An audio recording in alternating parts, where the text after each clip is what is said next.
Hacia una nueva constitución, de matices por César Hildebrand.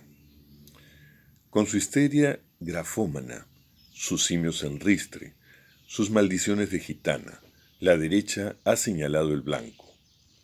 Ese blanco es la Constitución Fujimorista de 1993. Ese es el blanco que hay que abatir. Necesitamos una constitución porque precisamente la derecha la ha convertido en santo grial. ¿Qué tiene de sacro e inmutable un texto hecho en plena dictadura bajo el esquema thatcheriano de que solo lo privado es bueno y que el Estado es un obstáculo para el emprendedurismo, la libertad y la plenitud de la democracia? Con la Constitución de 1993 se hizo un himno al sálvese quien pueda, y el concepto republicano de igualdad ante la ley quedó en suspenso.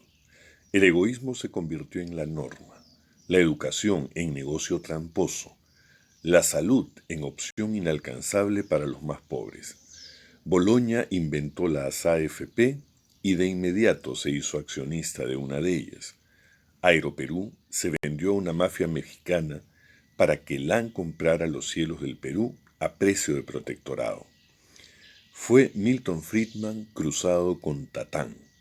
Era Hobbes leído por Daniel Espichán. Era el reaganismo interpretado por Marta Chávez. Era Pinochet instalado como Lynch 110 años antes. En el corazón de la política peruana. La derecha nativa amaba a Pinochet. Por eso se casó con Fujimori. Por las mismas razones, hoy es viuda gemebunda del patriarca y amante escarmentada de Keiko, su heredera. ¿Recuerdan el Congreso Constituyente Democrático? Le decían el CCD, y allí estaban el PPC de Cementos Lima y Lourdes Flores, y la amplia mayoría del golpismo cachaco de 1992. Cambio 90 y nueva mayoría. También estuvieron el partido de Rafael Rey, la angurrienta sigla de Fernando Olivera y algunas izquierdas ínfimas como los Frenatracos, el CODE, el FREPAP y el SODE. Toda la oposición sumaba 37 votos. El fujimorismo, con sus fuerzas auténticas y las que se auparon en el camino, 43. No había nada que discutir.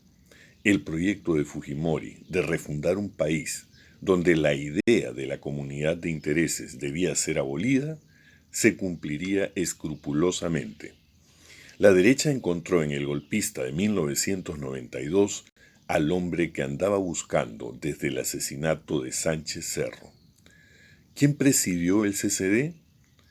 Nadie menos que Jaime Yoshiyama, el que inventaría la doble contabilidad y el lavado con ñapancha de los dineros embarrados que recibiría la organización durante el imperio de Keiko.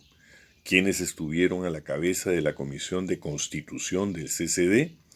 El primero fue Carlos Torres y Torres Lara, el jurista siempre ad hoc que pariría 5 años después la teoría de la interpretación auténtica del artículo 112 de su propia Constitución, maniobra gangsteril que le permitió a Fujimori la segunda e ilegítima reelección. El segundo fue Enrique Chirino Soto, el parlamentario de Libertad, que propuso vetar a Fujimori por su verdadera nacionalidad. Él sabía que era japonés, y que terminó de ujier oral del fujimorismo y de sicario del derecho para tumbarse a los 3 dignísimos miembros del Tribunal Constitucional que se opusieron a la interpretación auténtica. ¿Quién fue el segundo vicepresidente del CCD? Rafael Rey, una de las voces de Willax, la Fox de los barracones. ¿Y el tercer vicepresidente? Víctor Huiguay, de cuyos tractores chinos tenemos tan metálico recuerdo. Y jamás olvidemos que el CCD surgió después de que el Perú fuera un apestado en el escenario continental. En esa condición nos había dejado el golpe del 5 de abril de 1992, un zarpazo que la derecha aplaudió a rabiar y que buena parte de los peruanos, para vergüenza crónica de nuestra memoria, también avaló. De esa polvareda de democracia en ruinas, primeros indicios de corrupción, empoderamiento visible de Vladimiro Montesinos y su banda de forajidos con charreteras, salió la Constitución de 1993. Y a pesar de la prensa reconcentrada y dominante, a pesar de que la televisión machacaba lo buena que era y lo terrible que sería rechazarla, a pesar de tanta vendimia a la espera de una recompensa, a pesar de la propaganda aplastante, a la hora de su aprobación, el 47.76% de los peruanos le dijo a esa constitución creada por el fujimorismo que se fuera al demonio, que no la aprobaba, que no la sentía suya. Dicen que cuando Fujimori se enteró del resultado final, se largó del salón donde estaba y tiró un portazo que hizo temblar goznes y piernas. Habían sido apenas 333.265 votos de diferencia. Y esa es la constitución que el fujimorismo y sus descendencias quieren presentar como salida de una zarza ardiendo. Ahora resulta que Moisés Fujimori recibió la gracia de un encargo pétreo e inamovible por los siglos de los siglos.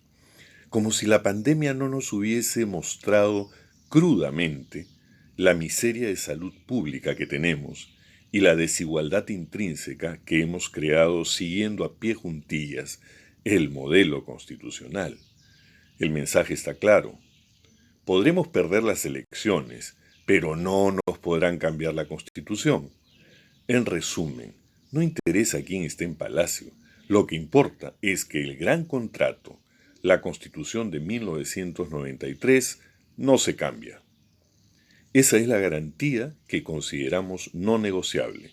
Y si insistes, vamos a la guerra civil, al atoro de la ingobernabilidad, al periodicazo que te noquea cada 24 horas, a la encuesta que te escuelea, al dólar que zumba, a la calificadora que rezonga, a los transportistas que te pararán la sangre, al vargallosismo de ecos ibéricos. Es decir, vamos con todo, cholo alzado, guanaco sin Harvard, igualado. Soy un liberal más bien tibio en muchas cosas. Jamás creí en el comunismo y me siento apenas un socialdemócrata arrinconado por las dudas. Pero ahora veo este espectáculo del civilismo salido del sarcófago, del urrismo llegado de los años 30 del siglo pasado, de los señores Larco y los señoritos Aspíllaga. Y digo, a lo Romualdo, no puede ser verdad, pero hay testigos. Y añado modestamente ahora, más que nunca, hay que cambiar la constitución que perpetró el fujimorismo. Habrá que hacerlo sin Bermejo y sin Cerrón, sin alaridos ni amenazas bolivarianas, sin ahuyentar capitales ni crear pánico, sin vellido y sin fomentar la inflación o el resentimiento social, pero habrá que hacerlo. Es casi un deber sanitario. Será librarnos de la tutela principista impuesta por una banda que saqueó el país y pudrió todo lo que rozó. No quiero la anarquía de un socialismo que juegue con el déficit fiscal y nos lleve a la ruina, pero también me resulta difícil soportar este clima de terror intelectual impuesto por una derecha que castiga la sola propuesta de cambiar algunas cosas. Es como si un hipnotizador malicioso no quisiera despertar a la víctima.